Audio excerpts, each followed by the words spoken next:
Live mula sa GMA Network Center, ito ang 24 Oras.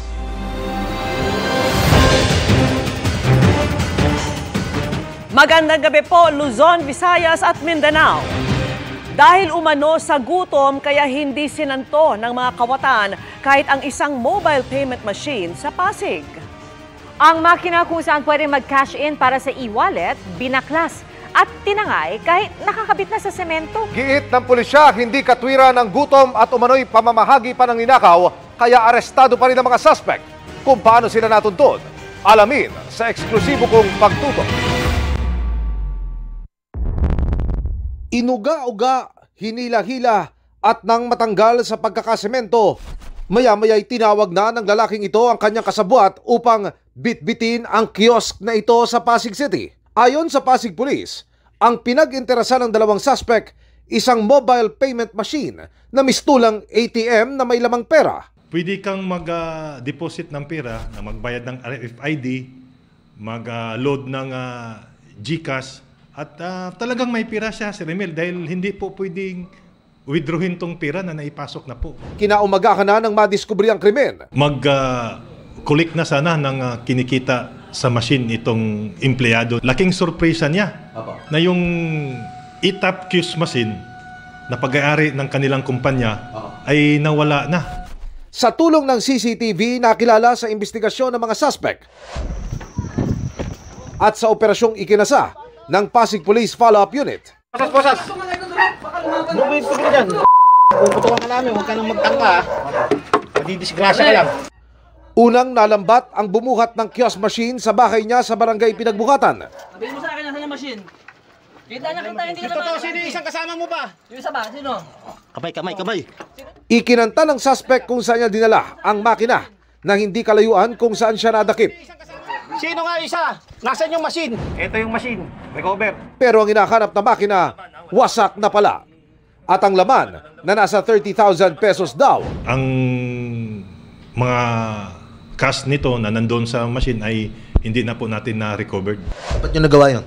Kasi gutom nga po, sir. Yung pera nasaan? Bigay ko po sa mga kapitbahay ko po. Patawad na lang po kami ng problema po namin. Pero ayon sa Pasig Police, hindi wastong dahilan ng gutom para gumawa ng krimen. Panawagan ng pulisya sa mga nag-ooperate ng mga kiosk machine. Tibayan natin para hindi po basta-bastang mabuhat or matanggal doon sa pinaglalagyan po. Parehong inaresto ang dalawang suspect na nakatakdang sampahan ng reklamong robbery. Para sa GMA Integrated News, Emil Sumangil, nakatutok, 24 oras. Ilang celebrity ang parokyano umano ng door-to-door delivery ng droga mula sa isang sinalakay na apartment sa Mandaluyong. At ang pambayad umano ng ilan, mga armas. Nakatutok si John Consulta, exclusive. Armado ng search warrant, pinasok ng NBI NCR ang apartment na ito sa Mandaluyong City.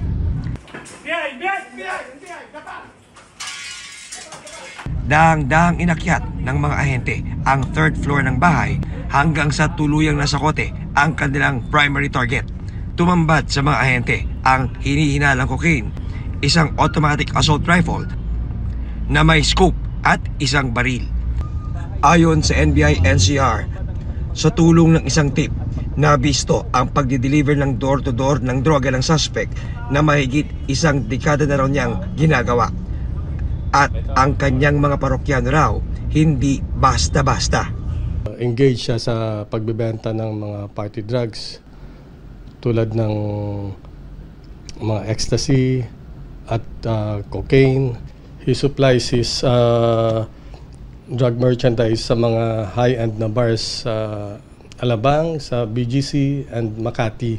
Merong mga celebrities at part ito sa magiging follow-up investigation natin dahil may mga celebrities, hindi na celebrities, may mga businessman na clientele siya.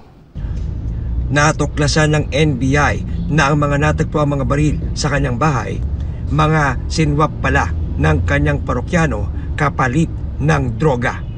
Ito ay bayad sa kanya ng ibang mga customer niya kapalit ng cocaine. At na pag-alaman din natin na hindi lang armas ang binabayad sa kanya, pati mamahaling gamit tulad ng mga sasakyan.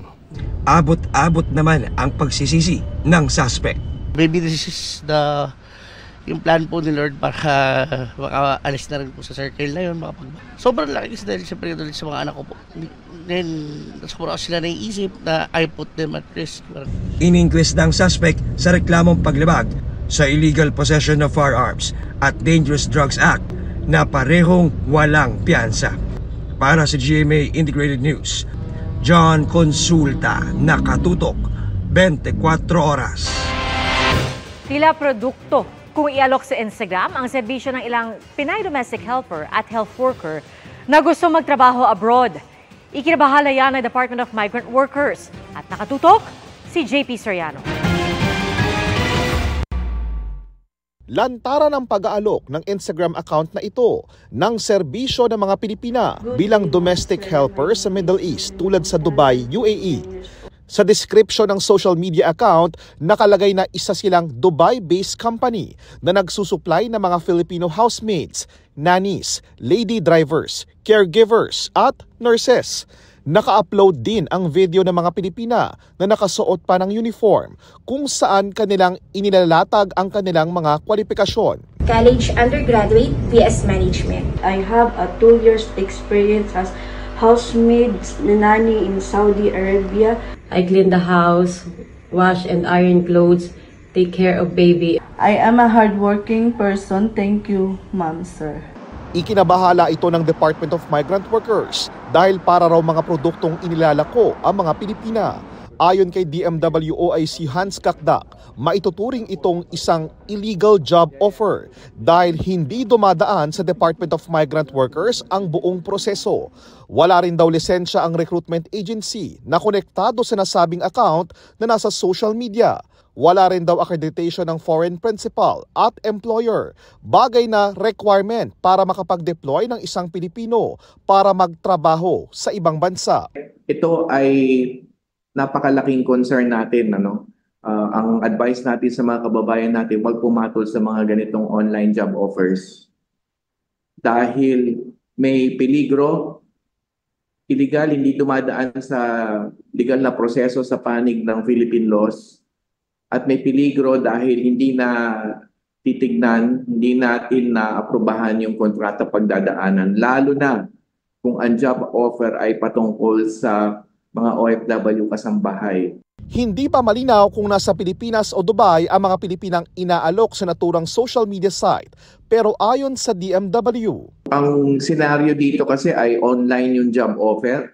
Kaya posibleng any part of the world manggaling yung OFW. Pinadalhan ng GMA Integrated News ng mensahe ang naturang social media account at nagpadala rin ng mensahe sa numerong nakapublish pero wala pa silang tugon sa ngayon. Ayon sa DMW, na-flag at naabisuhan na raw nila ang Meta upang ipagbigay alam na illegal ang ginagawa ng naturang account. Pero may iba pang mga kahalintulad na mga social media account na nakita rin ang GMA Integrated News. Muling paalala ng DMW sa publiko, illegal daw ang mga ganitong uri ng recruitment sa Pilipinas man ikaw manggagaling o kahit ikaw pa ay nasa ibang bansa na. Kung meron man job offer at matanggap, dapat dubaan muli sa DMW. So 3 po yan na kailangan alalahanin. Lisensyado yung recruiter, accredited yung nagre-recruit sa abroad, yung principal or employer, at dapat yung worker mismo dumaan sa DMW para ma-process yung kanyang OEC or OFW pass. Para sa GMA Integrated News, JP Soriano, nakatutok 24 oras. 3 kasunduan ang pinirmahan ng Pilipinas at Australia sa pagbisita roon ni Pangulong Bongbong Marcos. Sa kanyang pagbabalik bansa, sinabi ng Pangulo na tungkol sa maritime cooperation, cyber at critical technology at pagpapatupad ng competition law ang pinirmahang mga kasunduan ng dalawang bansa. Ayon din sa Pangulo, nananatiling isa sa closest friends ng Pilipinas ang Australia at patuloy na palalakasin ng dalawang bansa ang kooperasyon nito. Kabilang sa mga nakapulong ni Marcos sa kanyang state visit, si Australian Prime Minister Anthony Albanese. Siya rin ang kauna-unahang Pangulo ng Pilipinas na nagsalita sa harapan ng Australian Parliament. Hindi sa ospital kundi sa outing ang biyahe ng ilang ambulansya habang ang iba ay ginagamit pang pampasada. Kaya hihigpitan pa sila ng Transportation Department. At nakatutok si Joseph Moro.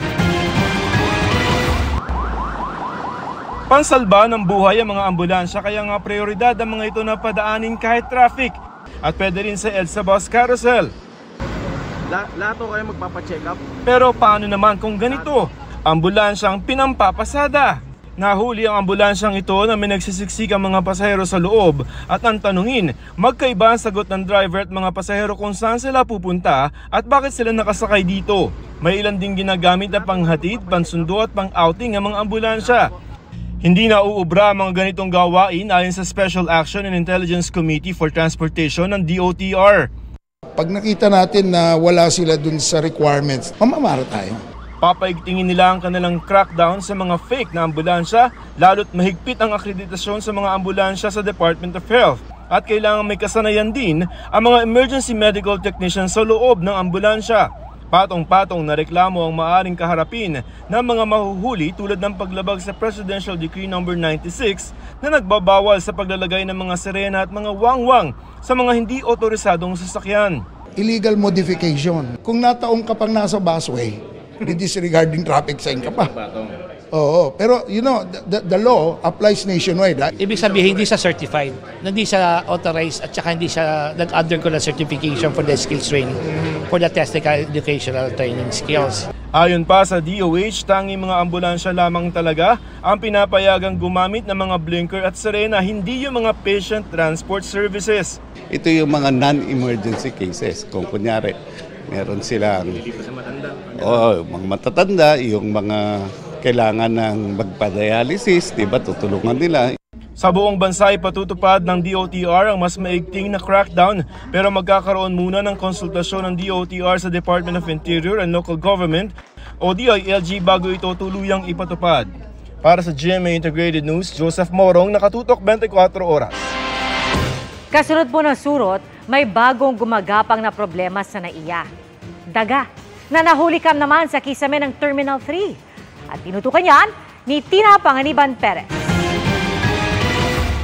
We're at Terminal 3. Excited si Curb na bumiyahe pa Singapore para manood ng concert ng international pop star na si Taylor Swift. Pero gumapang daw ang kilabot sa kanya matapos mag-viral ang mga post ng mga pasahero sa NAIA na pinapak na mga surot. Kung di kasi titingnang maigi, di agad mapapansin ang mga surot na sumisilip-silip na pala sa maliliit na butas ng ilang upuan sa NAIA. We're at Terminal 3 sa NAIA. Initial concern nga namin after immigration is uupo ba kami sa yung mga seats because of the surot issue. Pero pagdating niya ng madaling araw sa airport, ibang peste ang kanyang naabutan. Bigla na lang nagtinginan yung mga tao sa ceiling. Biglang lumabas yung daga. Nilibot niya yung buong lighting fixture dun sa gate. So they went back and forth eh. Nangangamba si Curb sa sasabihin ng mga dayuhan tungkol sa ating airport. Granted, wee hours of the night, so that's like 1 a.m. kanina. But we're assuming na may maintenance naman, di ba? Especially din, international wing yun. So, hindi lang naman Pinoy yung mga nandun, di ba? So, what will it tell yung mga foreigners na magta-travel sa Philippines at aalis from the Philippines? Sabi ng ibang pasahero.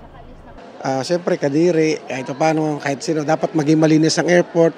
Spaces naman dito sana sa atin, maging maayos sana ang pagpapatakbo nila. Medyo, hindi siya nakaka-proud as a Filipino kasi, siyempre, I believe, isa tayo sa mga worst airport sa buong mundo. So, I think the government should, take action kung anong pwedeng gawin. Like,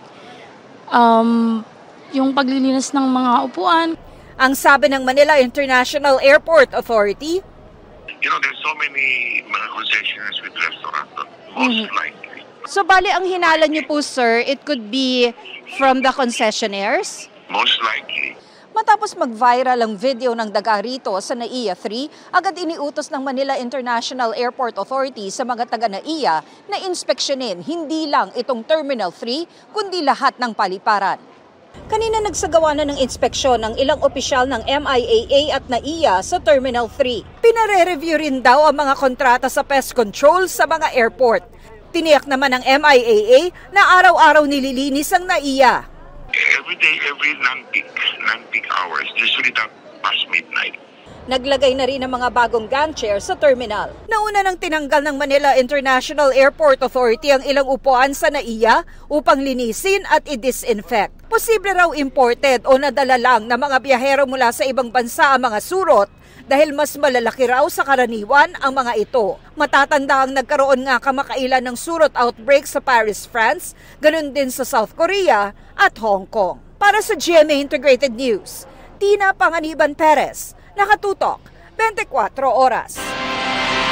Kasunod ng pagsabog sa paggawaan ng baril at bala sa Marikina, umaapela ang BFP sa mga lokal na pamahalaan.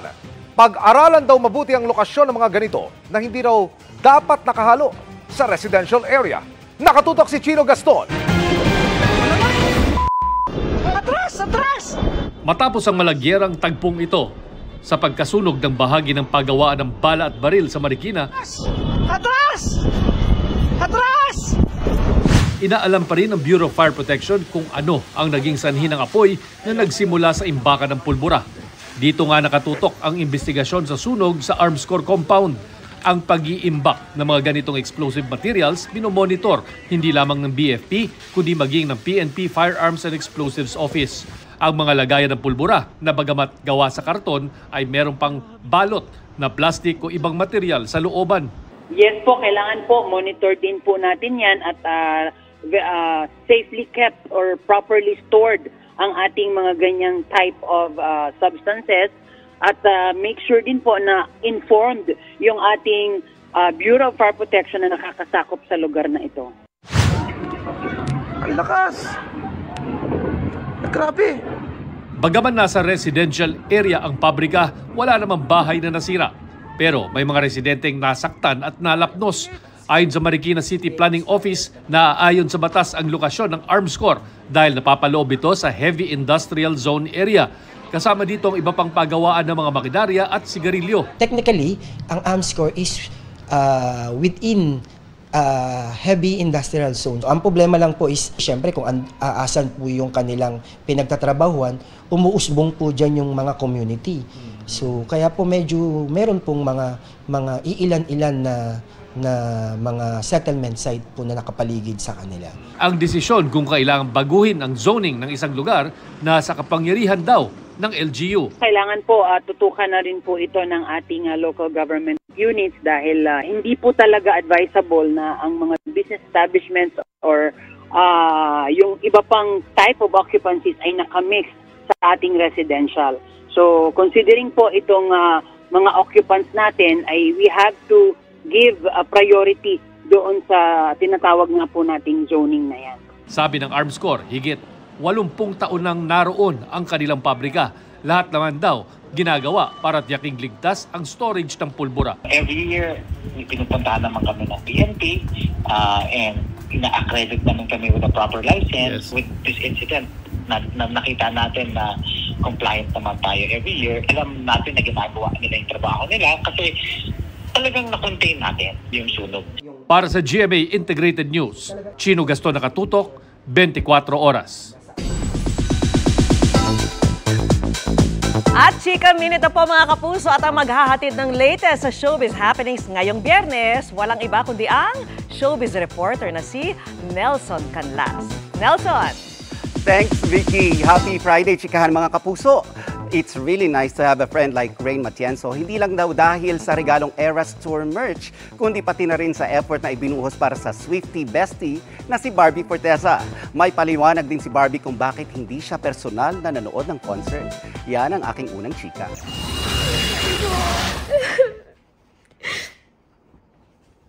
Thank you. Hindi lang daw sa pagiging certified Swiftie, kaya naging emosyonal si Kapuso Primetime Princess Barbie Forteza nang sorpresahin siya ng kaibigang si Rain Matienzo ng Taylor Swift merch mula sa Eras Tour sa Australia. Kundi dahil mas doon ako na-touch, mas yun yung na-appreciate ko, yung effort talaga ni Rain na pumila, napakahaba ng pila sa merch talaga, and yung friendship bracelet, talagang made me feel like I was there. It's nice to have a friend nga, gaya ni Rain, na gumawa pa raw ng friendship bracelet for Barbie. Pero para sa mga nagtatanong, bakit ka nga ba hindi nanood ng Eras Tour? Kasi para sa akin, ito po ay sa akin lamang, I just feel like it is a splurge for me. Why? Sabi ko sa sarili ko, if magpo-perform siya dito sa Pilipinas, I will definitely watch it. But to have to spend for a flight, accommodation, and syempre to maximize your time to wherever she's performing, parang it's too much of a splurge. Especially I'm coming from, just finishing a house. So parang if it's just for that, I'd rather spend it for something else. Feeling ko naman magpo-perform siya ulit soon.